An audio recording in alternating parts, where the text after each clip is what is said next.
Hello everyone, welcome back in rank booster series. तो इस series में आज हम लोग पढ़ने वाले हैं कॉम्प्लेक्स कंपाउंड। और इसमें कॉम्प्लेक्स कंपाउंड के हर एक कॉन्सेप्ट पे बेस्ड कॉन्सेप्चुअल पीवाईक्यू का डिस्कशन करेंगे। प्लस साथ ही ये भी देखेंगे कि उसमें क्या फर्दर मॉडिफिकेशन करके नया क्वेश्चन बनाया जा सकता है, जो कि हो सकता है कि डायरेक्ट अपने को अप्रैल अटेम्प्ट में दिख जाए। तो चलो क्वेश्चन स्टार्ट करते हैं। देखो, पहले मैंने वर्नर थियरी से रिलेटेड क्वेश्चन लिया है। फिर अपने को इफेक्टिव एटॉमिक नंबर रूल से कुछ क्वेश्चन मिलेगा, जिसको सिडविक रूल भी बोलते हैं। और उसके बाद अपने को सिनर्जिक बॉन्डिंग आज करना है। तो चलो स्टार्ट करते हैं। इस क्वेश्चन में बोल रहा है a solution containing 2.675 gram of COCl3.6NH3। Molar mass इसका दिया है 267.5 gram per mole. Is pass through a cation exchanger. The chloride ion obtained in solution were treated with excess of silver nitrate to give 4.78 gram of AgCl। AgCl का molar mass दिया है। The formula of complex is। यहाँ पे देखो, जो chloride ion है, यहाँ पे कैटायन एक्सचेंजर से पास होने के बाद जो क्लोराइड आयन है उसको एक्सेस ऑफ सिल्वर नाइट्रेट से रिएक्ट करा रहा है। मतलब देखो, यहाँ पे जो क्लोराइड आयन होगा वो एक्सेस ऑफ सिल्वर नाइट्रेट से रिएक्ट कराने पे AgCl का वाइट पीपीटी देगा। यहाँ पे बन गया AgCl का वाइट पीपीटी। तो देखो, यहाँ पे AgCl का वेट दिया है 4.78। तो जो क्लोराइड है वो तो लिमिटिंग रिएजेंट है। मतलब जितने मोल क्लोराइड के होंगे उतना मोल AgNO3 रिएक्ट किया होगा और यहाँ से AgCl बना। तो हम लोग लिख सकते हैं जो मोल ऑफ क्लोराइड आयन होगा वो किसके बराबर होना चाहिए? मोल ऑफ AgCl के बराबर होना चाहिए। और AgCl का मोल लिख सकते हैं, इसका देखो 4.78 ग्राम पीपीटी बन रहा है। तो इसका हम लोग मोल कैसे लिखेंगे? AgCl का वेट डिवाइडेड बाय इसका मोलर मास है 143.5। और उसको इसको डिवाइड करने पे अप्रोक्स इसका वैल्यू आएगा 0.033। अब देखो, अपने को पता है कि जो क्लोराइड आयन है ये आ रहा है गिवन सॉल्ट से। तो देखो, अगर कोई भी सॉल्ट होता है, कॉम्प्लेक्स कंपाउंड की अगर बात करोगे, तो जितना क्लोराइड कोऑर्डिनेशन स्फीयर के बाहर होगा, मान लो 2 है, तो अगर 1 मोल यहाँ पे अपने को कॉम्प्लेक्स कंपाउंड दिया रहेगा तो इसको पानी में डिजोल्व करोगे तो 2 मोल क्लोराइड मिलेगा। समझे? यहाँ पे जितना क्लोराइड के मोल यहाँ पे डब्बे के बाहर होंगे, 2 क्लोराइड आयन बाहर है, तो 2 मोल टूट जाएगा। वो पानी में जाने के बाद क्या होगा? 2 मोल आयन अपने को मिलेगा, यहाँ से 2 मोल आयन मिलेगा। 1 मोल डिजोल्व करोगे तो बात यह है कि यहाँ पे जो कॉम्प्लेक्स कंपाउंड है उसका 1 मोल डिजोल्व नहीं किया है पानी में। इसका वेट दिया है 2.67 ग्राम डिजोल्व किया है। तो अपने को मोल निकालना पड़ेगा। फिर पता चलेगा कि कितना मोल क्लोराइड दे रहा है। समझे? क्योंकि क्लोराइड का मोल तो हमने यहाँ से कैलकुलेट कर लिया है। तो सबसे पहले इसका COCl3.6NH3 का मोल निकालते हैं। तो इसका मोल कैसे निकालोगे? इसका वेट है 2.675 डिवाइडेड बाई इसका मोलर मोलर मास दिया है 267.5। तो यहाँ से मोल आएगा कॉम्प्लेक्स का, और इसका वैल्यू आ रहा है अप्रोक्स। अप्रोक्स क्या है? तो एग्जैक्ट आ जाएगा 0.01 ए मोल आ गया। तो देखो, हम लोग क्या करें, कॉम्प्लेक्स में मान लो कि एक्स मोल जो है वो क्लोराइड बाहर है। क्लोराइड जो है एक्स मोल बाहर है। 1 मोल अगर कॉम्प्लेक्स लेंगे तो यहाँ पे कॉम्प्लेक्स इस टाइप का है। तो इसको पानी में डिजोल्व करेंगे तो यहाँ से क्या बनेगा? X times of chloride ion. मतलब 1 मोल से एक्स मोल मिलेगा। तो अपने को कितना दिया है? 0.01 मोल। तो देखो, 0.01 मोल से कितना बनेगा? 0.01 इंटू एक्स। देखो, 1 मोल से बन रहा है यहाँ पे, ये जो एग्जाम्पल यहाँ समझाया था, 1 मोल से 2 मोल बनेगा टूट के। लेकिन अपने को 1 मोल दिया नहीं है। अगर ये कॉम्प्लेक्स है, अगर इसका 1 मोल लेते हैं तो एक मोल से एक्स मोल बनता, लेकिन एक मोल नहीं है, 0.01 मोल कॉम्प्लेक्स है। तो कितना बनेगा, 0.01 मोल का एक्स टाइम्स, और ए हम लोग ऑलरेडी कैलकुलेट कर लिए हैं 0.033। तो इसका वैल्यू है 0.033। तो यहाँ से एक्स का वैल्यू आ रहा है, एक्स का वैल्यू आ रहा है 3.3। अब देखो, एक्स का वैल्यू, एक्स क्या है अपना, क्लोराइड, क्लोराइड का नंबर यहाँ पे देखो, एक्स क्या है, क्लोराइड का नंबर। तो क्लोराइड का नंबर 3.3 हो सकता है क्या, नहीं। तो या तो 3 हो सकता है या 4 हो सकता है। अब देखो 3.3 है, और यहाँ पे जो कॉम्प्लेक्स है उसमें तीन ही क्लोराइड दिख रहे हैं। तो हम लोग क्या करेंगे, अप्रोक्स इसका यहाँ पे एक्स का वैल्यू 3 एज्यूम करके, और यहाँ से आंसर कर सकते हैं कि तीनों क्लोराइड क्या है, बाहर है कॉम्प्लेक्स कंपाउंड के। अब देखो, यहाँ पे जो कोबाल्ट है वो +3 ऑक्सीडेशन स्टेट में है। तो ध्यान देना कि अगर कहीं कोबाल्ट हो, कोबाल्ट +3 ऑक्सीडेशन स्टेट में, या फिर क्रोमियम +3 ऑक्सीडेशन स्टेट में, क्योंकि वर्नर थियरी में यही मेटल आयन जनरली यूज होते हैं। तो अगर कोबाल्ट +3 में मिल गया या फिर क्रोमियम +3 में मिल गया, तो इसका कोऑर्डिनेशन नंबर जो है 6 मेंटेन करके रखना, कोऑर्डिनेशन नंबर 6 रहेगा, जिसको वर्नर ने क्या बोला था, सेकेंडरी वैलेंसी। तो यहाँ पे देखो, इसमें दो, जो तीन क्लोराइड आयन है वो कोऑर्डिनेशन स्फीयर के बाहर होंगे, और जो 6 अमोनिया के मॉलिक्यूल हैं वो एज ए लिगेंड काम करने वाले हैं। तो है अमोनिया अंदर होंगे यहाँ पे देखो, और तीन क्लोराइड बाहर होगा। तो एग्जैक्ट फार्मूला ये बनेगा।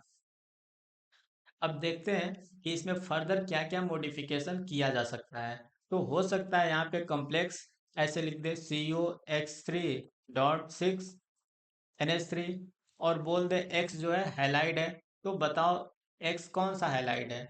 हो सकता है यहाँ पे एक्स बोल दे कि चलो एक्स हैलाइड है, यहाँ पे ले सकते हो FCl Br, लेकिन एक्स इसमें से है कौन, ये पूछ सकता है क्वेश्चन। तो देखो, इस क्वेश्चन में हमने एक्स का नंबर कैलकुलेट करना सीख लिया, जो हैलाइड है उसके कितने मोल कोऑर्डिनेशन स्फीयर के बाहर है ये तो बता लेंगे। लेकिन अगर एक्स को आइडेंटिफाई करने का क्वेश्चन बन गया, तो आगे फर्दर इंफॉर्मेशन देगा। जैसे बोल सकता है कि सिल्वर नाइट्रेट का एक्सेस एक्सेस में सॉल्यूशन मिला है। तो यहाँ से जो पीपीटी बना, पीपीटी के बारे में इंफॉर्मेशन देगा। पीपीटी जो बना, बोलेगा वाइट कलर का पीपीटी आ रहा है, जैसे वाइट पीपीटी बोल देगा, वाइट पीपीटी बोल दिया, तो जैसे वाइट पीपीटी बोल दिया सबको पता चल जाएगा क्लोराइड आयन है। अगर यहाँ से पेल येलो पीपीटी बोल दिया, पेल येलो पीपीटी, तो पेल येलो पीपीटी आता है AgBr का, सिल्वर ब्रोमाइड। तो वहां से पता चल जाएगा कि ब्रोमाइड आयन है। अगर डार्क येलो बोल दिया पीपीटी, डार्क येलो पीपीटी आ रहा है, तो वहां से पता चल जाएगा कि सिल्वर आयोडाइड है, क्योंकि सिल्वर आयोडाइड का डार्क येलो पीपीटी आता है। और व्हाइट पीपीटी बोलेगा तो AgCl, मतलब क्लोराइड आयन प्रेजेंट है। हो सकता है कि ये पीपीटी का कलर न दे, क्योंकि पीपीटी का कलर दे देगा तो क्वेश्चन तो इजी हो जाएगा। हो सकता है क्वेश्चन को टफ बनाने के लिए कलर के बारे में न बात करे, वो बोल दे कि जो पीपीटी डिजॉल्व हो रहा है उसकी सॉल्बिलिटी की बात करे। तो देखो, सॉल्बिलिटी की अगर बात करेंगे, तो डाइल्यूट अमोनिया में, अगर डाइल्यूट अमोनिया का एक्वस सॉल्यूशन लेते हैं और कॉन्सेंट्रेट अमोनिया का एक्वस सॉल्यूशन लेते हैं, तो देखो डाइल्यूट अमोनिया में या कॉन्सेंट्रेट अमोनिया कुछ भी लो, AgCl का जो पीपीटी है वो डिजॉल्व हो जाएगा, पीपीटी जो है डिजॉल्व हो जाता है, समझे। तो ये सॉल्युबल हो जाता है, डाइल्यूट लो या कॉन्सेंट्रेट लो। लेकिन AgBr जो है वो डाइल्यूट अमोनिया के एक्वस सॉल्यूशन में सॉल्युबल नहीं होता है, लेकिन कॉन्सेंट्रेट में हो जाता है।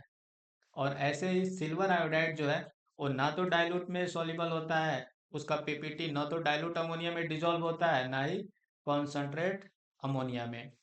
फर्दर देखो, हो सकता है सोडियम साइनाइड सॉल्यूशन में बात कर ले सॉल्बिलिटी। तो सोडियम साइनाइड सॉल्यूशन में देखोगे तो सारे के सारे पीपीटी डिजॉल्व हो जाते हैं, AgCl भी AgBr का पीपीटी डिजॉल्व हो जाएगा, AgI का भी पीपीटी डिजॉल्व हो जाएगा। हाइपो सोल्यूशन में बात कर सकता है सॉल्युबिलिटी का। तो देखो हाइपो सोल्यूशन क्या होता है, सोडियम थायोसल्फेट। तो अगर सोडियम थायोसल्फेट लेते हैं, इसी को बोलते हैं हाइपो सोल्यूशन, हाइपो सोल्यूशन। तो इसमें भी सारे के सारे पीपीटी डिजॉल्व हो जाते हैं। तो हो सकता है क्वेश्चन को ऐसे घुमा के पूछ सकता है। चलो नेक्स्ट क्वेश्चन की ओर चलते हैं। इस क्वेश्चन में बोल रहा है, on treatment of 100 ml of 0.1 molar solution of COCl3.6H2O with excess silver nitrate 1.2 into 10 to the power 22 ions are precipitated, the complex is। यहाँ पे देखो COCl3 जो है उसका वॉल्यूम दे रखा है, COCl3.6H2O का वॉल्यूम बोल रहा है 100 ml है, और इसका मोलैरिटी जो है 0.1 मोलर है। इसको एक्सेस ऑफ सिल्वर नाइट्रेट के साथ मिला रहा है, सिल्वर नाइट्रेट तो एक्सेस में है, और यहाँ से बोल रहा है कि 1.2 into 10 to the power 22 ions precipitate हो रहे हैं। मतलब यहाँ से जो AgCl बन रहा है, तो यहाँ पे कॉम्प्लेक्स के आयन जो देखेंगे, यहाँ पे क्लोराइड है और सिल्वर नाइट्रेट का आयन जो है वो Ag प्लस है। तो किसी को भी ले सकते हो यहाँ पे, क्लोराइड या सिल्वर प्लस। तो इसके जो आयंस प्रेसिपिटेट हो रहे हैं उसका नंबर दिया है। तो देखो यहाँ से हम लोग क्या कर सकते हैं, क्लोराइड आयन का मोल निकाल सकते हैं। मोल कैसे निकालोगे, इसके नंबर को एवोगाड्रो नंबर से डिवाइड कर दो। तो एवोगाड्रो नंबर से डिवाइड करेंगे तो यहाँ से अपने को मिल गया क्लोराइड आयन का मोल, और इसका वैल्यू आएगा अप्रोक्स, देखो इसको डिवाइड करने पे अप्रोक्स आएगा 0.02। और यहाँ से कॉम्प्लेक्स का कितना मोल आ रहा है, तो कॉम्प्लेक्स का मोल हम लोग लिख सकते हैं। देखो यहाँ पे इसका मोलैरिटी इंटू वॉल्यूम करेंगे तो मिली मोल आ जाएगा। मिली मोल इसका कितना आएगा, 10 आ रहा है। अच्छा मिली मोल 10 आ रहा है तो मोल लिख सकते हैं, मोल कितना आ जाएगा, 0. ए है मिली मोल, तो मोल हो जाएगा 0.01। अब यहाँ से देखो कॉम्प्लेक्स में मान लो, कॉम्प्लेक्स में जो क्लोराइड आयन है वो है एक्स बाहर, डब्बे के बाहर अगर एक्स क्लोराइड आयन होगा तो देखो एक मोल से कितना मिलेगा, क्लोराइड आयन का एक्स मोल मिलता है। अगर कॉम्प्लेक्स का एक मोल ले तो क्लोराइड आयन कितना मिलेगा, एक्स मोल। तो देखो अगर इसका 0.01 मोल ले तो क्लोराइड आयन कितना मिलेगा, 0.01 इंटू एक्स। और ये क्वेश्चन में दे रखा है इसका वैल्यू है 0.02, क्योंकि अपने को पता नहीं ना कि डब्बे के बाहर कितना क्लोराइड आयन है, तो हमने एक्स मान लिया। तो देखो एक मोल होता तो एक्स क्लोराइड आयन के मोल मिलते हैं, लेकिन क्वेश्चन में कितना मोल दिया है, कॉम्प्लेक्स का दिया है 0.01 मोल। तो 0.01 मोल से कितना क्लोराइड आयन मिलेगा, 0.01 इंटू एक्स। और यहाँ से हम लोग ऑलरेडी कैलकुलेट कर लिए हैं कि क्लोराइड आयन 0.02 मोल है। तो यहाँ से सॉल्व करेंगे तो x का वैल्यू आ रहा है 2, समझे। मीन्स दो क्लोराइड आयन बाहर है। तो यहाँ पे देखो ऑप्शन में सिर्फ बी वाले में, मतलब सेकंड में दिख रहा है दो क्लोराइड आयन बाहर है। इसी क्वेश्चन को देखो और कैसे मॉडिफाई कर सकता है, तो बोल सकता है यहाँ पे जो कॉम्प्लेक्स है ACOCl3.6H2O, इसको डिहाइड्रेटिंग एजेंट से पास करते हैं। तो डिहाइड्रेटिंग एजेंट हो सकता है, बोल दे अपना कॉन्सनट्रेट H2SO4 है, या फिर CaCl2। तो ये डिहाइड्रेटिंग एजेंट क्या करते हैं, जो वाटर ऑफ क्रिस्टलाइजेशन है, मीन्स जो पानी कोऑर्डिनेशन स्फीयर के बाहर है। यहाँ पे देखोगे इसमें कोऑर्डिनेशन स्फीयर के बाहर एक ही पानी है, Cl2.H2O। और कोऑर्डिनेशन स्फीयर के अंदर यहाँ पे देखो COH2O5, कोऑर्डिनेशन स्फीयर के अंदर 5 वाटर एज ए लिगेंड काम कर रहा है। लेकिन ये जो बाहर पानी है ये है वाटर ऑफ क्रिस्टलाइजेशन, ये लिगेंड नहीं है। तो डिहाइड्रेटिंग एजेंट जो होते हैं इस वाटर को एब्जॉर्ब कर लेता है, जो वाटर ऑफ क्रिस्टलाइजेशन होता है उसको एब्जॉर्ब कर लेगा। तो देखो एक मोल अगर हम कॉम्प्लेक्स लेंगे, एक मोल कॉम्प्लेक्स लेंगे तो एक मोल वाटर क्या करेगा, एब्जॉर्ब कर लेगा डिहाइड्रेटिंग एजेंट। तो एक मोल पानी यहाँ से खत्म हो जाएगा, कॉम्प्लेक्स कंपाउंड से निकल जाएगा। तो कॉम्प्लेक्स कंपाउंड का जो वेट लॉस होगा वो होगा 18 ग्राम। और जो डिहाइड्रेटिंग एजेंट का वेट इंक्रीज हो रहा है वो होगा 18 ग्राम से। तो ऐसा भी क्वेश्चन बना सकता है। तो इस टाइप का क्वेश्चन आगे आने वाला है, उसमें देख लेंगे इसका कैलकुलेशन कैसे होता है। इस क्वेश्चन में बोल रहा है for 1 molar aqueous solution of the following compounds which one will show the highest freezing point. यहाँ पे देखो 4 कंपाउंड दिया है और चारों कंपाउंड का 1 मोलर एक्वस सॉल्यूशन बना रहा है। इस क्वेश्चन में बोल रहा है for 1 molar aqueous solution of the following compounds which one will show the highest freezing point. यहाँ पे देखो 4 कंपाउंड दिया है, चारों ऑप्शन में 4 कंपाउंड दिया है और इनसे 4 सॉल्यूशन बना रहा है और हर एक सॉल्यूशन का मोलैलिटी जो है 1 मोलर रखा है। मोलैलिटी है, मोलैरिटी नहीं। 1 मोलर एक्वा सॉल्यूशन बना रहा है। तो बोल रहा है कि सॉल्यूशन का फ्रीजिंग पॉइंट हाईएस्ट होगा। तो देखो अगर इस सोल्यूट को मिलाएंगे तो हो सकता है सोल्यूट पानी में जाके डिसोसिएट हो जाए, पानी में जाके टूट जाए आयंस में, और हो सकता है कि डिसोसिएट ना हो। तो यहाँ पे वन टफ फैक्टर आने वाला है और ये क्वेश्चन बनेगा कोलिगेटिव प्रॉपर्टी वाले कॉन्सेप्ट से। तो देखो सॉल्यूशन का जो फ्रीजिंग पॉइंट होता है उसमें डिप्रेशन कितने का आता है, डिप्रेशन इन फ्रीजिंग पॉइंट लिख सकते हैं i times K f into molality.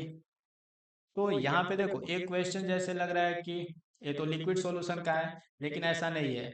इस इस लिक्विड सॉल्यूशन वाले कॉन्सेप्ट को वर्नर थियरी से रिलेट किया है। समझे, वर्नर थियरी को जस्टिफाई करने के लिए हम लोग कोलिगेटिव प्रॉपर्टी का यूज करते हैं। जो कोलिगेटिव प्रॉपर्टी होता है चार, उसको यूज करके हम लोग क्या करते हैं, वर्नर थियरी को जस्टिफाई करते हैं कि क्या ये करेक्ट है कि इनकरेक्ट, जो वर्नर ने अपना थियरी दिया था। तो एक क्वेश्चन एप्लीकेशन बेस्ड है, वर्नर थियरी पे ही है। तो यहाँ देखो डिप्रेशन इन फ्रीजिंग पॉइंट कैसे निकालेंगे। यहाँ पे देखो जो फ्रीजिंग पॉइंट में डिप्रेशन होता है इसको लिख सकते हैं freezing point of pure solvent minus freezing point of solution. ये है फ्रीजिंग पॉइंट ऑफ सॉल्यूशन। इसका वैल्यू हो जाएगा आई times K f into molality.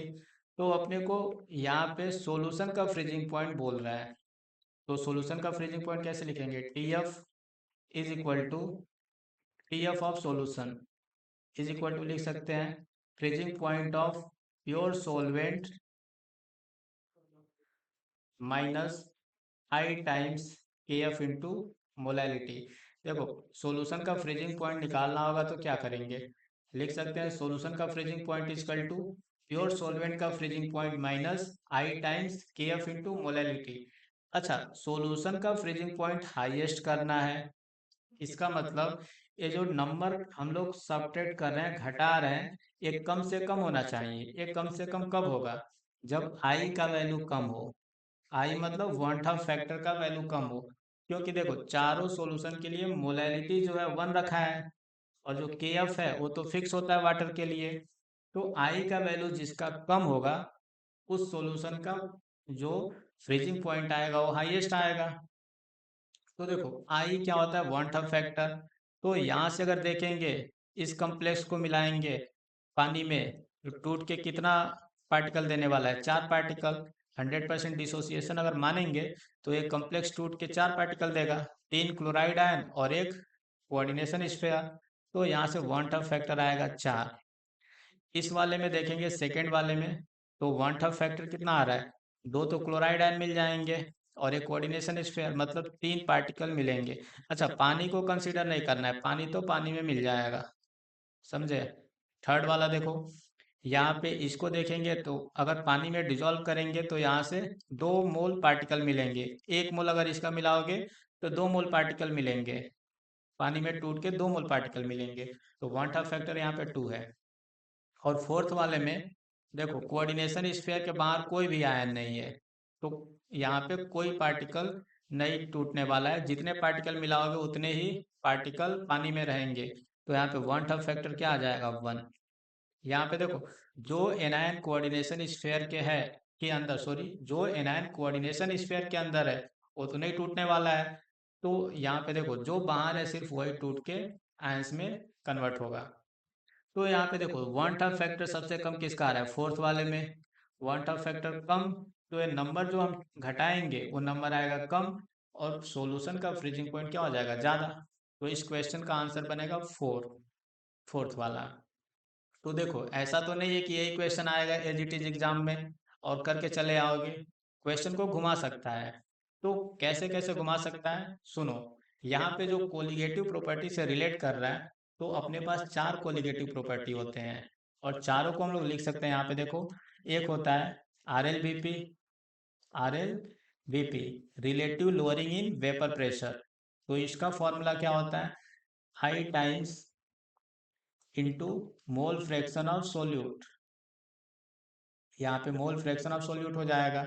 दूसरा जो होता है elevation in boiling point, delta T b, elevation in boiling point. इसका फॉर्मूला होता है i times into K b into molality. और तीसरा कोलिगेटिव प्रॉपर्टी होता है delta T f, depression in freezing point, जिस पे क्वेश्चन पूछा था। इसको लिखते हैं i times K f into molality. और चौथा कोलिगेटिव प्रॉपर्टी होता है ऑस्मोटिक प्रेशर। ऑस्मोटिक प्रेशर को लिख सकते हैं pi equal to i times C R T. तो देखो इसमें पूछ सकता था सेम क्वेश्चन में कि किसमें आर एल वी पी ज़्यादा होगा, relative lowering in vapour pressure किस केस में ज़्यादा हो जाएगा।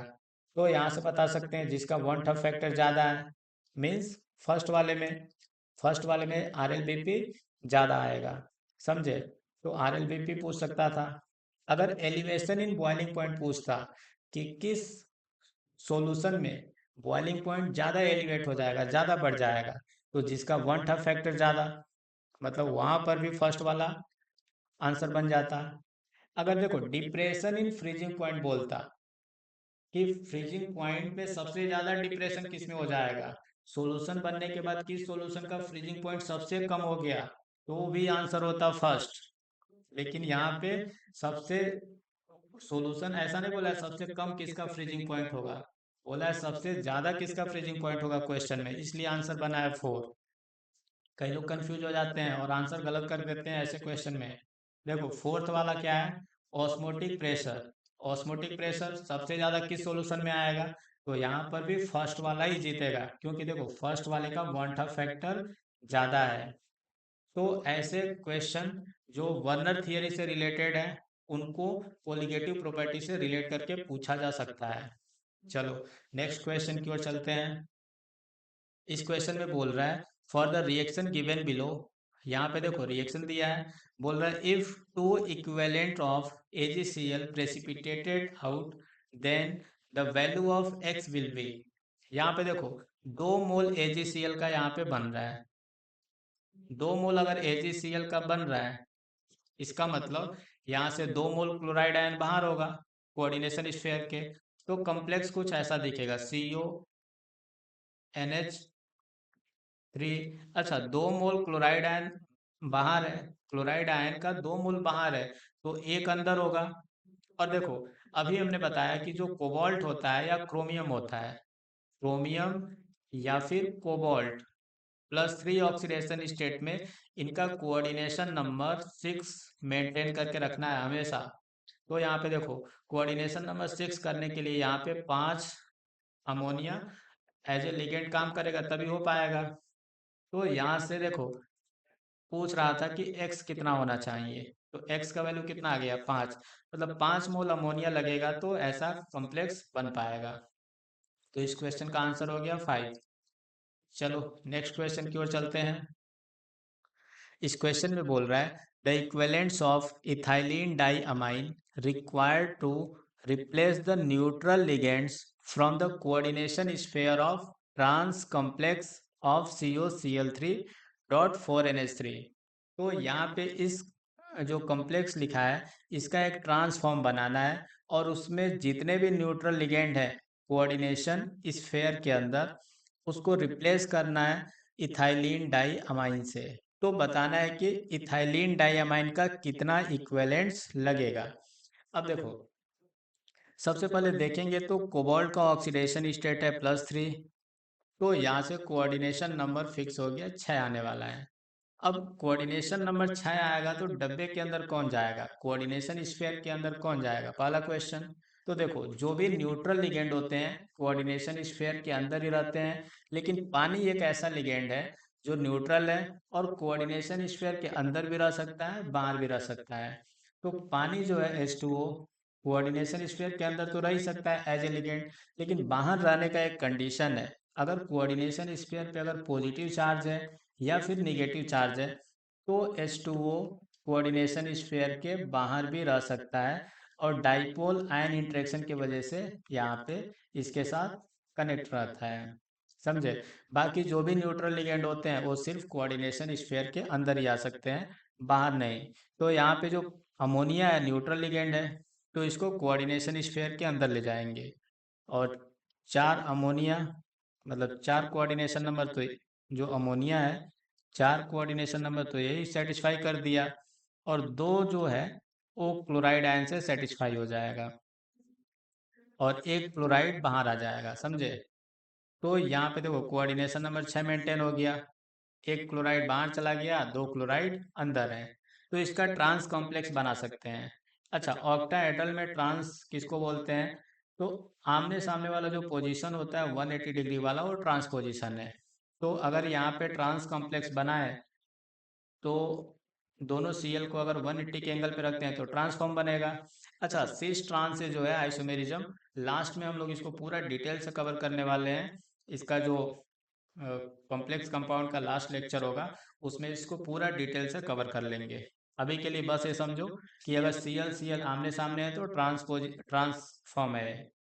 और यहाँ पे देखो, जो 4 अमोनिया है उसको इस प्लेन में लगा दो, ऐसे लग गया अमोनिया।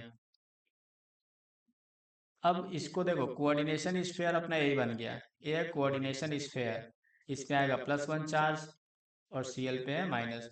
तो कोऑर्डिनेशन स्फीयर के अंदर जो भी न्यूट्रल लिगेंड है उनको रिप्लेस करना है। अच्छा, सेंटर पे होगा कोबाल्ट, तो यहाँ पे न्यूट्रल लिगेंड कौन आ रहा है कोऑर्डिनेशन स्फीयर के अंदर, अमोनिया आ रहा है। तो देखो, अमोनिया को इथाइलिन डाइअमाइन से रिप्लेस करना है, और इथाइलिन डाइअमाइन बाइडेंटेड लिगेंड है, NH2, NH2 यहाँ पे ऐसे होता है। तो ये जो नाइट्रोजन है ये अपना लोन पेयर डोनेट करेगा सेंट्रल एटम को, तो अकेले जो इथाइलिन डाइअमाइन है दो दो बॉन्ड बना सकता है सेंट्रल एटम से। तो एक अगर EN आएगा तो इन दोनों अमोनिया को यहाँ से रिप्लेस कर देगा। तो इन दोनों को हटाने के लिए देखो, एक इथाइलिन डाइअमाइन लगेगा, इसका सिंबल होता है EN, और इसको इन दोनों अमोनिया को हटाने के लिए एक इक्विवेलेंट EN लगेगा। तो EN के टोटल कितने इक्विवेलेंट हो जाएंगे, 2। एक इक्विवेलेंट तो यहाँ से इन वाले को हटा देगा, इन दोनों को, और एक इक्विवेलेंट लाएंगे तो इन दोनों को हटा देगा, मतलब EN के टोटल 2 इक्विवेलेंट लगेंगे, समझे।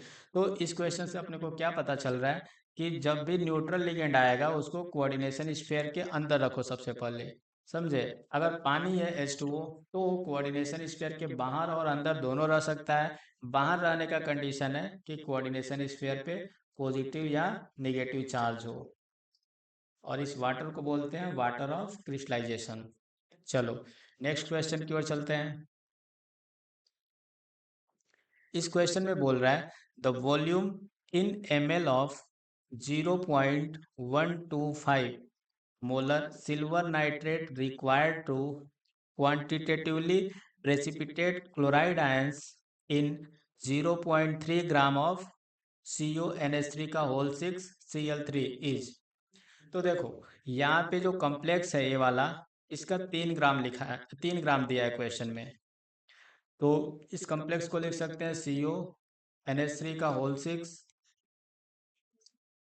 Cl3, इसका 3 ग्राम दिया है, और बोल रहा है कि इसको कंप्लीटली प्रेसिपिटेट करना है तो सिल्वर नाइट्रेट के कितने ml वॉल्यूम खर्च होगा। इसका कॉन्सेंट्रेशन दिया है 1.25 मोलर। अब देखो, ये रिएक्ट करेगा, यहाँ पे इसके 3 मोल लगेंगे और यहाँ पे AgCl बनेगा। अच्छा, कितने मोल लगेंगे ये सब लिखने की जरूरत नहीं है यहाँ पे। ऐसे नॉर्मली देखो, Ag प्लस Cl माइनस से रिएक्ट करके क्या बनाएगा, AgCl। तो क्वेश्चन में बोला है इसका सिल्वर नाइट्रेट का कितना वॉल्यूम लगेगा। हम लोग मान लें कि जो वॉल्यूम लगेगा 20 लीटर लगेगा, समझे। अब यहाँ पे देखो क्वेश्चन कैसे करना है। जो कॉम्प्लेक्स सॉल्ट है, अगर इसका 1 मोल लेंगे, 1 मोल, तो क्लोराइड आयन मिलेगा 3 मोल, समझे। अगर 1 मोल लेते तो क्लोराइड आयन मिलता 3 मोल, और 3 मोल क्लोराइड के लिए 3 मोल Ag प्लस लगता, और Ag प्लस का 3 मोल लगेगा तो सिल्वर नाइट्रेट भी 3 मोल लेना पड़ता। लेकिन क्वेश्चन में जो कॉम्प्लेक्स है उसका 3 मोल तो 1 मोल तो लिया नहीं है, इसका लिया है 0.3 ग्राम। तो अपने को पहले निकालना पड़ेगा इस कॉम्प्लेक्स का मोल कितना है, समझे। तो अगर इसका मोल निकालेंगे तो इसके वेट में 3 ग्राम जो है, इसके वेट में इसके मोलर मास से डिवाइड कर दो, और इसका मोलर मास दिया है 267.46। तो ये मोल आ गया इस कॉम्प्लेक्स का मोल। और इस कॉम्प्लेक्स का मोल अगर देखेंगे तो मोल ऑफ कॉम्प्लेक्स डिवाइड करने के बाद अप्रोक्स 0.0011। अब देखो यहाँ से मोल ऑफ क्लोराइड कितने हो जाएंगे। तो अगर कॉम्प्लेक्स का मोल इतना आया तो इसका 3 टाइम्स कर दो, इसका 3 टाइम्स कर देंगे तो क्लोराइड आयन का मोल आ जाएगा। और जितना क्लोराइड आयन का मोल है उतना ही सिल्वर नाइट्रेट का मोल लगेगा। तो सिल्वर नाइट्रेट का मोल कैसे लिखेंगे, इसका मोलैरिटी, तो इसका मोलैरिटी दिया है 0.125 इंटू इसका वॉल्यूम लिख दो लीटर में, तो इसका मोल आ गया। अब यहाँ से सॉल्व करेंगे तो वॉल्यूम का वैल्यू आ जाएगा, और वॉल्यूम इसका अप्रोक्स आएगा 0.0269, यहाँ पे लीटर आया। अब इसको ml में कन्वर्ट करेंगे तो इसका वैल्यू हो जाएगा 26.9 ml। तो इस क्वेश्चन में जो बोल रहा था कि सिल्वर नाइट्रेट का कितना वॉल्यूम लगेगा, तो वो लगेगा 26.9 ml। चलो नेक्स्ट क्वेश्चन की ओर चलते हैं। इस क्वेश्चन में बोल रहा है complex A has a composition of H12O6Cl3Cr। If the complex on treatment with conc H2SO4 loses 13.5% of its original mass, the correct molecular formula of A is। तो यहाँ पे देखो एक कॉम्प्लेक्स है जिसको बोल रहा है कि कॉन्क H2SO4 से पास करते हैं, तो इसका जो मास है उसमें जो है 13.5% का लॉस आ जाता है, मतलब मास रिड्यूस हो जाता है 13.5% से। तो इसका मोलिकुलर फॉर्मूला बताना है। देखो मास में लॉस क्यों आ रहा है, क्योंकि जो H2O बाहर होगा, वाटर ऑफ क्रिस्टलाइजेशन, उसको H2O एब्जॉर्ब कर ले रहा है। H2O जो है डिहाइड्रेटिंग एजेंट है।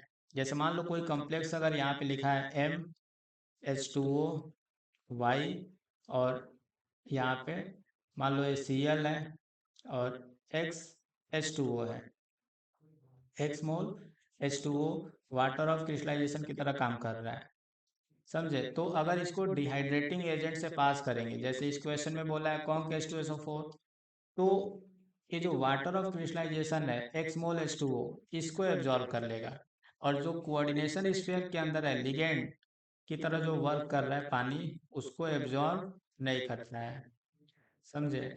तो यहाँ से जो वाटर है उसके एक्स मोल एब्जॉर्ब कर लिया है H2SO4, और एक्स मोल H2O एब्जॉर्ब किया है, मीन्स 18 इंटू एक्स ग्राम H2O एब्जॉर्ब कर लिया है किसने, कॉन्क H2SO4। तो कॉन्क H2SO4 का वेट बढ़ जाएगा 18 इंटू एक्स ग्राम से, और ये जो अपना कॉम्प्लेक्स है इसका वेट रिड्यूस हो जाएगा 18 इंटू एक्स ग्राम से।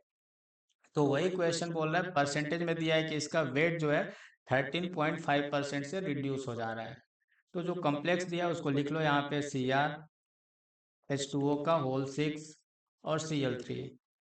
तो इसका वेट तो दिया नहीं है, तो अगर हम कॉम्प्लेक्स का 1 मोल लेते हैं, देखो कॉम्प्लेक्स का 1 मोल लोगे तो इसका जो वेट आ जाएगा या मास बोलो, तो इसका मास आएगा मोलर मास के बराबर, और इसका मोलर मास आता है 265 ग्राम।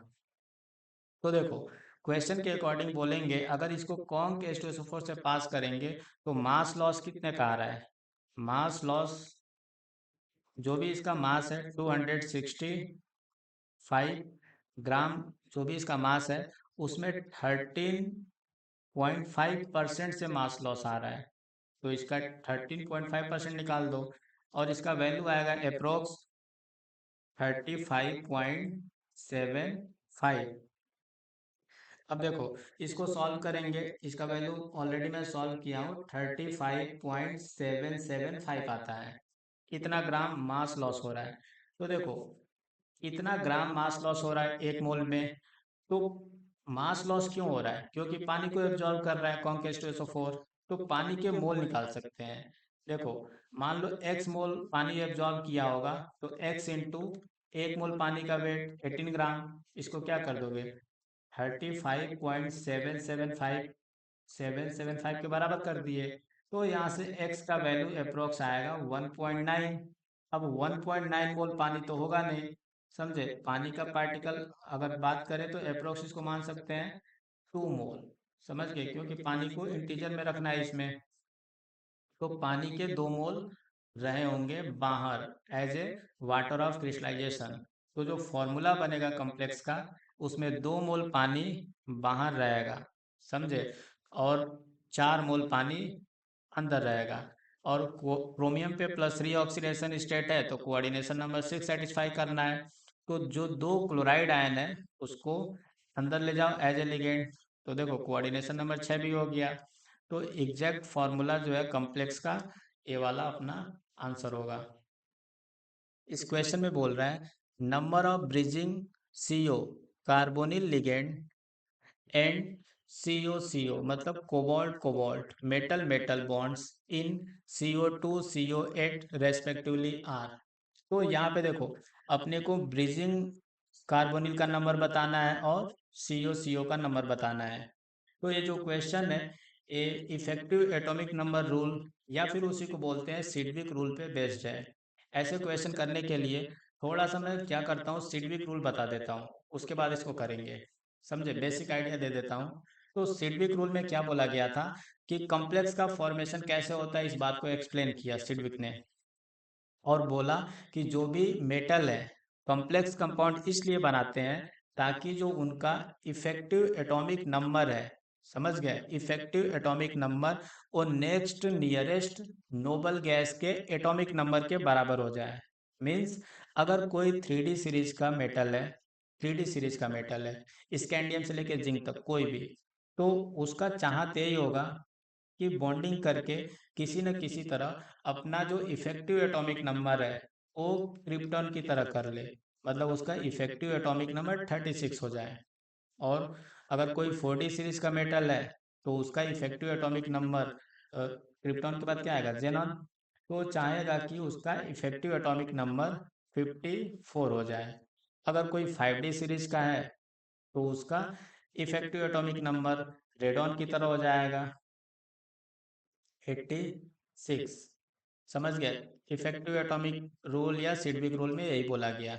लेकिन बाद में ऐसा मिला कि बहुत सारे ऐसे कॉम्प्लेक्स कंपाउंड हैं जिनका इफेक्टिव एटॉमिक नंबर जो है नेक्स्ट नियरेस्ट गैस के नोबल गैस के बराबर नहीं हो रहा है, फिर भी स्टेबल है। तो इस रूल को डिस्कार्ड कर दिया गया।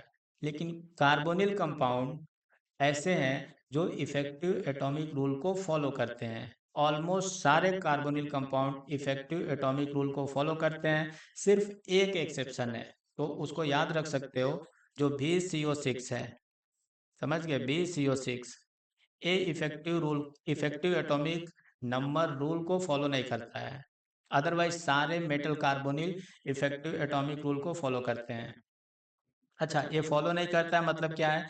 ये जो है ना, ये कंपाउंड स्टेबल है, ये स्टेबल है, लेकिन इसका इफेक्टिव एटॉमिक नंबर कैलकुलेट करोगे तो वो 36 नहीं आएगा। ये 3D सीरीज का वेनेडियम, तो इसका इफेक्टिव एटॉमिक नंबर 36 आना चाहिए, लेकिन 36 नहीं आएगा।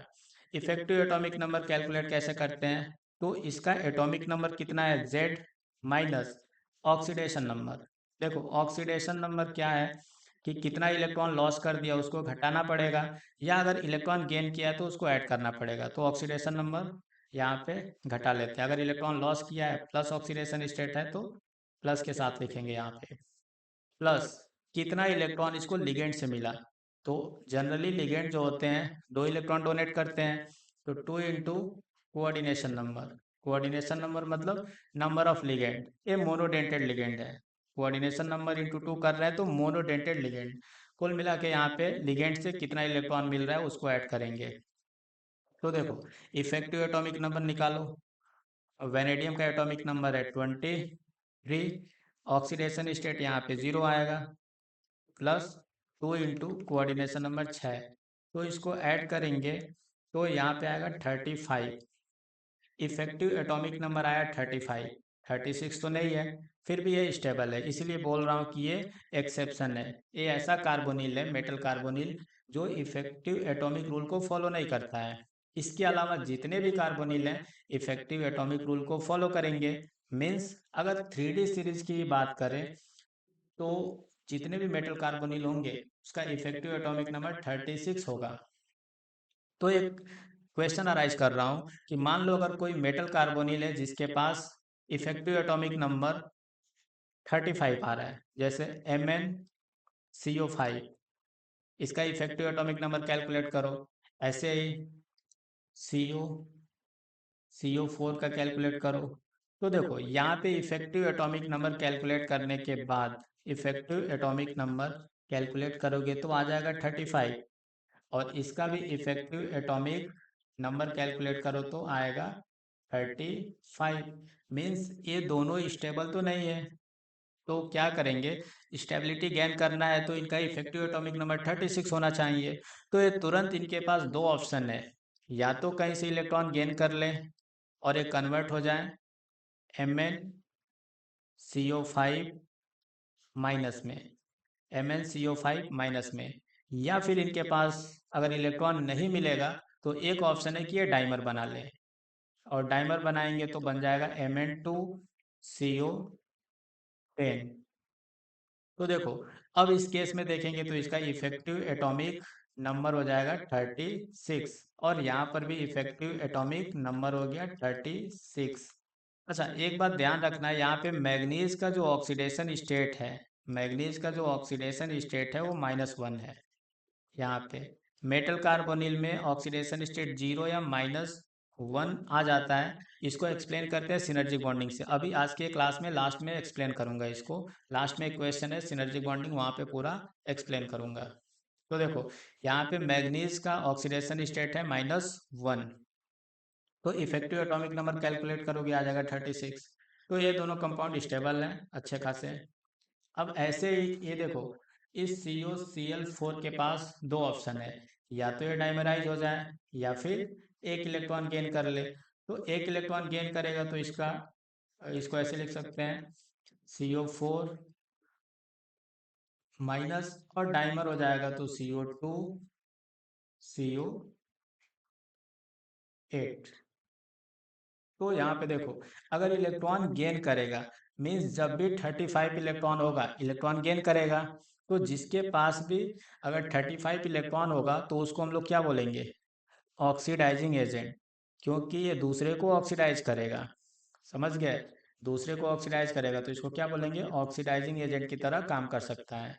अच्छा जिसके पास 37 इलेक्ट्रॉन हो जाएगा कार्बोनिल के पास, तो वो अनस्टेबल होगा, वो तुरंत किस में कन्वर्ट होगा, 36 इलेक्ट्रॉन वाले कंपाउंड में। तो एक इलेक्ट्रॉन लॉस करेगा दूसरे को दे देगा, दूसरे को रिड्यूस करेगा। मीन्स जिसके पास 37 इलेक्ट्रॉन होगा उसको बोलेंगे रिड्यूसिंग एजेंट। तो देखो यहाँ पे जो क्वेश्चन है, इस क्वेश्चन में यहाँ पे CO2CO8 के बारे में बोल रहा है कि कितने कार्बोनिल ब्रिजिंग की तरह काम कर रहे हैं। देखो यहाँ पे क्वेश्चन ही ना है, तो इसमें कितने कार्बोनिल ब्रिजिंग की तरह काम कर रहे हैं। यहाँ पे सबसे पहले इसका स्ट्रक्चर बनाएंगे। देखो CO दोनों मेटल के बीच एक तो मेटल बॉन्ड होगा ही, मेटल मेटल के बीच मेटेलिक बॉन्डिंग होगा। और उसके बाद देखो 8 कार्बोनिल में से 3 तो इस कार्बोनिल के साथ इस कोबाल्ट के साथ कनेक्ट हो जाएंगे कोऑर्डिनेट बॉन्ड के थ्रू, ए एक कार्बोनिल है CO, तीन तो इधर कनेक्ट हो गए और तीन यहाँ पे इस कोबाल्ट के साथ ऐसे कोऑर्डिनेट बॉन्ड बना लेते हैं। और जो दो बच गया कार्बोनिल, यहाँ पे देखो दो कार्बोनिल क्या करेगा, इस दोनों कोबाल्ट के साथ बॉन्ड बनाएगा। मीन्स यहाँ पे जो बॉन्ड बना रहा है इसको ब्रिज बॉन्ड बोलेंगे। और ये जो ब्रिज वाला कार्बोनिल है, एक इलेक्ट्रॉन इफेक्टिवली इस कोबाल्ट को देगा, दूसरा इलेक्ट्रॉन इस कोबाल्ट को देगा। ऐसे ही एक और कार्बोनिल बच गया जो इन दोनों के साथ ब्रिज बॉन्ड बनाएगा। तो इफेक्टिवली एक इलेक्ट्रॉन इसको मिलेगा, एक इलेक्ट्रॉन इसको मिलेगा। अच्छा, ये जो कोबाल्ट है मेटेलिक बॉन्ड बना रहा है, तो एक अपना इलेक्ट्रॉन इसने दिया होगा और दूसरे कोबाल्ट ने एक इलेक्ट्रॉन दिया होगा, इसमें शेयरिंग हुआ है। और ये जो नॉर्मल बॉन्ड है, जो कोऑर्डिनेट बॉन्ड है, इसमें तो दो दो इलेक्ट्रॉन मिले होंगे कोबाल्ट को ऐसे। तो एक्चुअल में ऐसा बॉन्डिंग है जो कंपाउंड दिया है। तो इस क्वेश्चन में पूछ रहा था कि कितने CO जो है ब्रिजिंग की तरह काम कर रहे हैं। तो देखो दो CO जो है ब्रिजिंग की तरह काम कर रहा है। और मेटल मेटल बॉन्ड कितना है, एक एक ही तो मेटल मेटल बॉन्ड है। तो इस क्वेश्चन का आंसर है 2,1। यहाँ पे देखो आंसर इसका बन जाएगा 2 and 1। लेकिन हम इसमें बहुत सारा कॉन्सेप्ट सीख रहे हैं कि फर्दर क्या पूछा जा सकता है किसी भी JEE मेन के पेपर में। तो देखो यहाँ पे फर्दर हम क्या सीखेंगे कि जो कोबाल्ट है इफेक्टिव एटॉमिक रूल को फॉलो करेगा। यहाँ पे कैलकुलेट करके देख सकते हो इफेक्टिव एटॉमिक नंबर, यहाँ पे कैलकुलेट करो। तो कोबाल्ट का एटॉमिक नंबर होता है 27। अच्छा, एक इलेक्ट्रॉन का शेयरिंग कर लिया है कोबाल्ट के साथ, तो एक इलेक्ट्रॉन का फायदा हो गया, मीन्स 28 इलेक्ट्रॉन प्लस ये जो नॉर्मल कार्बोनिल कंपाउंड है तीन, तीन कार्बोनिल कंपाउंड कितने इलेक्ट्रॉन देंगे, हर कार्बोनिल कंपाउंड दो दो इलेक्ट्रॉन दे रहा है, तो तीन मिलके 6 इलेक्ट्रॉन दे देंगे। प्लस ये जो ब्रिजिंग वाला दो कार्बोनिल है एक एक इलेक्ट्रॉन दे रहा है, तो 2 ऐड करना पड़ेगा। अब देखो टोटल ओवरऑल कितना आ गया, 36 आया कि नहीं। तो ये भी इफेक्टिव एटॉमिक रूल को फॉलो कर रहा है। कार्बोनिल है मीन्स फॉलो ही करेगा, सिर्फ एक एक्सेप्शन है, समझे। यहाँ पे इसमें किस टाइप का बॉन्डिंग है। तो अब देखो इसको क्यों करना है, क्योंकि हो सकता है फ्यूचर का जो एग्जाम होने वाला है अप्रैल में उसमें आ जाए, फ्यूचर में किसी भी टेस्ट में आ सकता है। तो चलो इसको करते हैं। यहाँ पे जो मैग्नीज है दूसरे मैग्नीज के साथ एक मेटेलिक बॉन्डिंग बनाया है, और यहाँ पे कोई भी कार्बोनिल ब्रिजिंग लिगेंड की तरह काम नहीं करेगा। जो 10 कार्बोनिल है तो 5 इसके साथ सिमेट्रिकली अरेंज कर दो और 5 दूसरे मैग्नीज के साथ यहाँ पे इस टाइप से इसमें बॉन्डिंग हुआ है। अब देखो यहाँ पे अगर बोले कि कार्बोनिल कोई है जो ब्रिजिंग एजेंट की तरह काम कर रहा है, ब्रिजिंग लिगेंड, तो नहीं, यहाँ पे कोई भी कार्बोनिल ब्रिजिंग लिगेंड की तरह काम नहीं कर रहा है। अच्छा, इफेक्टिव एटॉमिक रूल को फॉलो करेगा ये, क्योंकि ये स्टेबल है, डाइमर बन गया, स्टेबल हो गया। कैलकुलेट कैसे करेंगे, तो देखो दो इलेक्ट्रॉन यहाँ शेयर्ड इलेक्ट्रॉन है, और ये जो कार्बोनिल है वो नॉर्मल दो इलेक्ट्रॉन डोनेट किया होगा ये। अब देखो मैग्नीज का इफेक्टिव एटॉमिक नंबर निकाल लो किसी भी मैग्नीज का, तो अगर इसका निकालेंगे तो दोनों शेयर्ड इलेक्ट्रॉन इसका ही हो जाएगा, ये वाला जो मेटल मेटल के बीच बॉन्ड जो बना है उसके शेयर्ड इलेक्ट्रॉन दोनों के हैं, मीन्स इस मैग्नीज के लिए भी काउंट कर सकते हैं और इसके लिए भी। तो इफेक्टिव एटॉमिक नंबर निकालो, इफेक्टिव एटॉमिक नंबर, मैग्नीज का एटॉमिक नंबर 25 होता है, और शेयरिंग की वजह से एक इलेक्ट्रॉन का फायदा हो गया है, तो हो जाएगा 26। प्लस ये 5 जो कार्बोनिल है दो दो इलेक्ट्रॉन डोनेट कर रहे हैं, तो टोटल कितना हो जाएगा, 2 + 5, तो यहाँ पर भी आ गया 36। तो ऐसे हम लोग बता सकते हैं कि जो भी मेटल कार्बोनिल है वो क्या करता है, इफेक्टिव एटॉमिक रूल को फॉलो करता है। अच्छा, एक और ब्रिजिंग कॉम्प्लेक्स को याद रखना आ सकता है एग्जाम में, वो है Fe2CO9। यहाँ पे देखो कितने कार्बोनिल जो है ब्रिजिंग की तरह काम कर रहे हैं, तो यहाँ पे इसका स्ट्रक्चर बनाओगे तो आयरन और आयरन जो मेटल है इसके बीच एक मेटेलिक बॉन्डिंग होगा, और यहाँ पे जो कार्बोनिल है तीन कार्बोनिल, तो इस आयरन के साथ कनेक्ट हो जाएगा कोऑर्डिनेट बॉन्ड के थ्रू, और तीन कार्बोनिल दूसरे आयरन के साथ कनेक्ट हो जाएगा कोऑर्डिनेट बॉन्ड के थ्रू। और जो बच गया 3 कार्बोनिल, वो तीनों ब्रिजिंग लिगेंड की तरह काम करेंगे। ए हो गया CO, ये दूसरा CO, ये तीसरा CO। तो इसमें कितने ब्रिजिंग कार्बोनिल हैं? 3। और यहाँ पे इफेक्टिव एटॉमिक नंबर कैलकुलेट करोगे आयरन का, तो ये भी आ जाएगा 36। तरीका बता दिया हूँ, कैलकुलेट कर लेना। तो देखो, इन फ्यूचर ऐसे क्वेश्चन पूछे जा सकते हैं, क्योंकि ये जेईई मेन 2019 में पूछा गया है, तो इससे रिलेटेड क्वेश्चन पूछा जा सकता है। अब देखो, जो सिनर्जिक बॉन्डिंग वाला कॉन्सेप्ट है, उसको एक अलग से क्वेश्चन लेंगे, उसमें डिस्कस करेंगे। चलो फिर अगले क्वेश्चन की ओर चलते हैं। इस क्वेश्चन में बोल रहा है Mn2CO10 is an organometallic compound due to the presence of. अच्छा, ये ऑर्गेनोमेटेलिक कंपाउंड है, बोल रहे हैं due to presence of MnC bond, MnMn bond, MnO bond, CO bond. तो सबसे पहले देखो, इसका आंसर तो हो गया MnC, क्योंकि हमें पता है। लेकिन अगर किसी को बताना हो कि ऑर्गेनोमेटेलिक कंपाउंड क्या होता है, तो हम लोग कैसे बता सकते हैं? तो देखो, जब कभी जब कभी कोई भी मेटल हो, मेटल, नॉन मेटल या फिर मेटल वाइट, कोई भी हो, मेटल, नॉन मेटल या मेटल वाइट से कौन कनेक्ट हो जाए? कार्बन। मीन्स कार्बन जब भी कनेक्ट होगा मेटल से, नॉन मेटल से या मेटल वाइट से, तो उसको बोलोगे organometallic compound. Except except except क्या है? Except inert gas, inert gas से कनेक्ट नहीं होना चाहिए, हेलोजन से कनेक्ट नहीं होना चाहिए, चैल्कोजेन से कनेक्ट नहीं होना चाहिए। चैल्कोजेन, चैल्कोजेन मतलब ऑक्सीजन फैमिली, ऑक्सीजन फैमिली, समझ गए? चैल्कोजेन मतलब ऑक्सीजन फैमिली से कनेक्ट नहीं होना चाहिए। और नाइट्रोजन फॉस्फोरस से भी कनेक्ट नहीं होना चाहिए। तो ऑर्गेनोमेटेलिक कंपाउंड किसको बोलेंगे? अगर कहीं पर भी कार्बन मेटल से कनेक्ट है, नॉन मेटल से कनेक्ट है, मेटल वाइट से कनेक्ट है, तो उसको बोलते हैं ऑर्गेनोमेटेलिक कंपाउंड। लेकिन ध्यान देना कि वो जो मेटल नॉन मेटल है, वो जो कोई भी हो, वो इनर्ट गैस नहीं होना चाहिए, हेलोजन नहीं होना चाहिए, चैल्कोजन नहीं होना चाहिए, नाइट्रोजन नहीं होना चाहिए। मीन्स अगर पेरियोडिक टेबल में देखोगे, तो यहाँ पे S ब्लॉक का कोई भी मेटल हो चल जाएगा, डी ब्लॉक का कोई भी मेटल हो, उससे कार्बन कनेक्ट है तो ऑर्गेनोमेटेलिक बोलोगे। समझ गए? और यहाँ पे बोरॉन फैमिली का कोई भी हो तो ऑर्गेनोमेटेलिक। बोरॉन फैमिली के किसी भी एलिमेंट से कनेक्ट हो जाए कार्बन तो ऑर्गेनोमेटेलिक बोलोगे। ऐसे ही बोरॉन के बाद कार्बन फैमिली, कार्बन फैमिली में तो कार्बन आ ही रहा है, और कार्बन किसी भी दूसरे एलिमेंट से कनेक्ट हो जाए, कार्बन फैमिली की के ही दूसरे एलिमेंट से कनेक्ट हो जाए, जैसे टेट्राइथाइल लेड होता है C2H5 4Pb। तो देखो, यहाँ पे लेड है, तो कार्बन अगर अपने फैमिली में किसी मेटल से या नॉन मेटल से कनेक्ट हो जाए, तो उसको भी क्या बोलेंगे? Organometallic compound.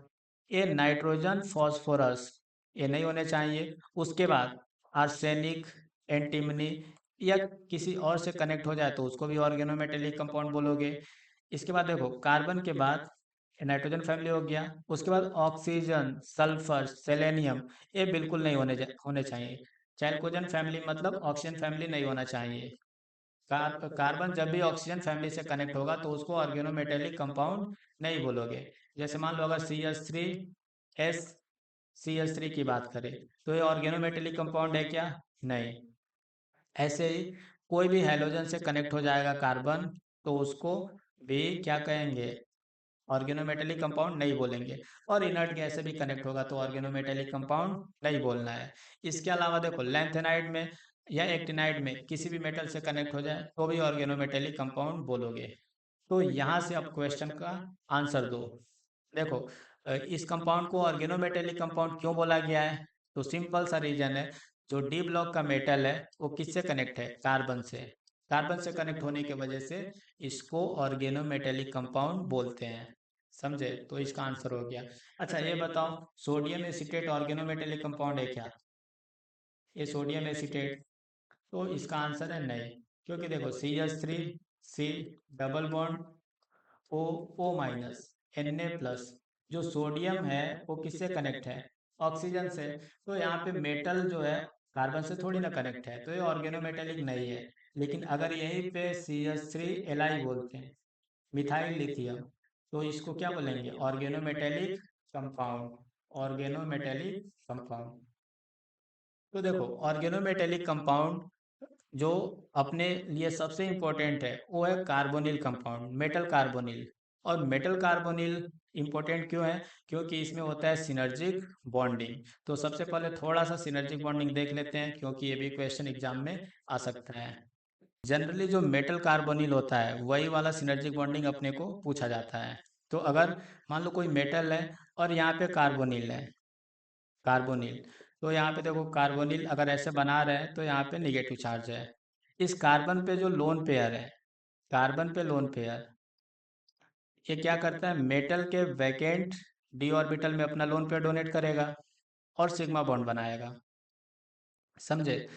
मेटल के वैकेंट ऑर्बिटल होंगे, उसमें अपना लोन पेयर डोनेट कर दिया और मान लो यहाँ पे सिग्मा बॉन्ड बना लिया। ऐसे दोनों इलेक्ट्रॉन आ गए। होता क्या है, ये जो पाई बॉन्ड बना है, तो पाई बॉन्डिंग है, एंटी बॉन्डिंग भी बनता है। जो सीओ वाला, सीओ का एमओ डायग्राम देखेंगे तो इसका पाई स्टार एंटी बॉन्डिंग खाली होता है। दो दो पाई स्टार एंटी बॉन्डिंग होते हैं, वो खाली होते हैं। तो सिंस मेटल का जो डी ऑर्बिटल होता है उसमें भी इलेक्ट्रॉन होते हैं, मेटल के फुली फिल्ड डी ऑर्बिटल या हाफ फिल्ड डी ऑर्बिटल क्या कर सकते हैं?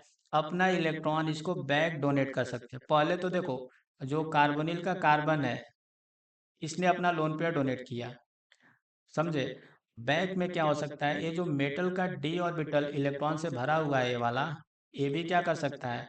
अपना इलेक्ट्रॉन डोनेट कर सकता है सीओ के एंटी बॉन्डिंग ऑर्बिटल में। और सीओ का जो एंटी बॉन्डिंग ऑर्बिटल है वो पाई स्टार है, समझे? और बैक डोनेशन से क्या होता है, यहाँ पे इसके बीच बॉन्ड ऑर्डर थोड़ा सा बढ़ जाता है। देखो, बॉन्डिंग अच्छा हो रहा है, तो मेटल और कार्बन के बीच अगर बॉन्ड ऑर्डर कंपेयर करें, बॉन्ड ऑर्डर, बॉन्ड लेंथ और बॉन्ड स्ट्रेंथ, तो होगा क्या? मेटल और कार्बन के बीच बॉन्ड ऑर्डर बढ़ेगा। समझ गए? मेटल और कार्बन के बीच पहले तो सिग्मा बॉन्ड था, वापस यहाँ से पाई बॉन्ड भी बनने लगा, तो बॉन्ड ऑर्डर बढ़ेगा। अच्छा, एट्रैक्शन बढ़ रहा है मेटल और कार्बन के बीच, तो बॉन्ड लेंथ घट जाएगा। और बॉन्ड स्ट्रेंथ अगर मेटल और कार्बन के बीच देखें तो बॉन्ड स्ट्रेंथ इंक्रीज होगा, समझे? लेकिन कार्बन और ऑक्सीजन की बात करें, सीओ बॉन्ड की बात करें, तो देखो जैसे इसको मेटल ने अपना लोन पेयर डोनेट करना शुरू किया, कार्बन 5 बॉन्ड तो बनाएगा नहीं, तो ये जो तीसरा बॉन्ड है सीओ के बीच, ये बॉन्ड धीरे धीरे टूटने लगता है, वीक होने लगता है, समझे? जितना बॉन्ड इधर से बनेगा उतना ही इधर से कार्बन ऑक्सीजन के बीच का बॉन्ड टूटेगा। तो सी और ओ के बीच जो बॉन्ड ऑर्डर है वो डिक्रीज होने लगता है, धीरे धीरे 3 से क्या होगा, घटने लगेगा। और बॉन्ड लेंथ इंक्रीज होने लगेगा। बॉन्ड ऑर्डर घटेगा तो बॉन्ड लेंथ बढ़ेगा, और बॉन्ड स्ट्रेंथ क्या होगा, घटने लगेगा, समझे? अच्छा, इसमें स्ट्रेचिंग फ्रीक्वेंसी बोल सकता है। तो देखो, सीओ का स्ट्रेचिंग फ्रीक्वेंसी जो होता है, स्ट्रेचिंग फ्रीक्वेंसी का अगर बात किया, स्ट्रेचिंग फ्रीक्वेंसी बताओ, स्ट्रेचिंग फ्रीक्वेंसी पे क्या असर होगा? तो बॉन्ड ऑर्डर अगर बढ़ेगा सीओ का तो स्ट्रेचिंग फ्रीक्वेंसी बढ़ेगा, अगर बॉन्ड ऑर्डर घटेगा तो स्ट्रेचिंग फ्रीक्वेंसी घटेगा। सिंपल सा कंसेप्ट है, बस ये रट लेना इसको कि stretching frequency directly proportional to bond order होता है। अब देखो, फर्दर इसमें क्वेश्चन बोल सकता है कि मान लो मेटल चेंज कर दिया, तो कौन सा मेटल ज़्यादा सिनर्जिक बॉन्डिंग करेगा? तो जिस मेटल पे इलेक्ट्रॉन की डेंसिटी ज़्यादा होगी वो ज़्यादा सिनर्जिक बॉन्डिंग करेगा। अगर मान लो सारे मेटल न्यूट्रल हो गए, तो देख लेना कि कौन से मेटल के डी ऑर्बिटल में ज़्यादा इलेक्ट्रॉन है। N-1 डी और NS, दोनों के इलेक्ट्रॉन काउंट करके देख लेना कौन सा किस में ज़्यादा इलेक्ट्रॉन आ रहा है। न्यूट्रल के केस में तो जिसमें ज़्यादा इलेक्ट्रॉन आएगा ज़्यादा सिनर्जिक बॉन्डिंग करेगा, समझ गए? उसमें ज़्यादा सिनर्जिक बॉन्डिंग होगा तो CO बॉन्ड लेंथ ज़्यादा आ जाएगा, क्योंकि बॉन्ड ऑर्डर कम हो जाएगा। अब और क्वेश्चन बोल सकता है कि कौन कौन से ऐसे लिगेंड है जो सिनर्जिक बॉन्डिंग शो कर सकते हैं? तो जिनके पास भी 14 इलेक्ट्रॉन है, देखो 14 इलेक्ट्रॉन वाले जो भी हैं, जैसे Cn- N2 हो गया और ये अपना CO हो गया, तो इन सब का जो इन सब को देखेंगे ना तो ये सब सिनर्जिक बॉन्डिंग कर सकते हैं। और इनके लिए ऑर्बिटल कौन सा होता है? Pi star anti bonding molecular orbital होता है। अच्छा, अगर देखेंगे PH3 या PR3, PF3, तो अगर ये सब लिगेंड की, ये सब जो है ना लिगेंड की तरह काम करेंगे, तो लोन पेयर डोनेट तो करेगा फॉस्फोरस, लेकिन एक्सेप्ट भी कर सकता है क्योंकि इसके पास वैकेंट डी ऑर्बिटल है। समझे? फॉस्फोरस के पास क्या है? Vacant D orbital. तो इसके लिए जो होगा वैकेंट डी ऑर्बिटल अवेलेबल है, इसलिए ये भी क्या कर सकते हैं? लोन पेयर एक्सेप्ट कर सकते हैं सेंट्रल एटम से। इसके अलावा जो डबल बॉन्ड वाले ऑर्गेनिक कंपाउंड है, जैसे ये इथीन हो गया या फिर इथाइन, एसिटिलीन जो है CH ट्रिपल बॉन्ड CH, या कोई सा भी ऑर्गेनिक कंपाउंड जिसमें डबल बॉन्ड है, तो पाई बॉन्ड बना है तो पाई स्टार भी होगा। समझे? तो इसके लिए पाई एंटी बॉन्डिंग ऑर्बिटल खाली होता है, तो एंटी बॉन्डिंग ऑर्बिटल में इलेक्ट्रॉन ले सकते हैं। तो ये भी क्या कर सकते हैं? सिनर्जिक बॉन्डिंग शो कर सकते हैं। कुल मिला के ऐसे लिगेंड को जो सिनर्जिक बॉन्डिंग शो करते हैं उनको बोलते हैं non classical ligand. Non classical ligand ये लोन पेयर डोनेट तो करते हैं, साथ साथ लोन पेयर एक्सेप्ट भी करते हैं सेंट्रल एटम से। अच्छा, लोन पेयर एक्सेप्ट करता है तो ये तो एसिड की तरह दिख रहा है, मीन्स इसको लुईस एसिड भी बोल सकते हैं। Lewis acid. तो अब लुईस एसिड से कैसे डिफ्रेंशिएट करें? तो ये पाई बॉन्ड बना रहा है, इसलिए पाई लुईस एसिड बोलते हैं, या फिर पाई एक्सेप्टर। तो इतना अगर सिनर्जिक बॉन्डिंग के बारे में जानते हो तो मोर देन सफिशियंट है जेई मेंस के लिए। चलो फिर मिलते हैं अगले क्लास में, तब तक के लिए पढ़ाई करते रहो, मस्त रहो, थैंक यू।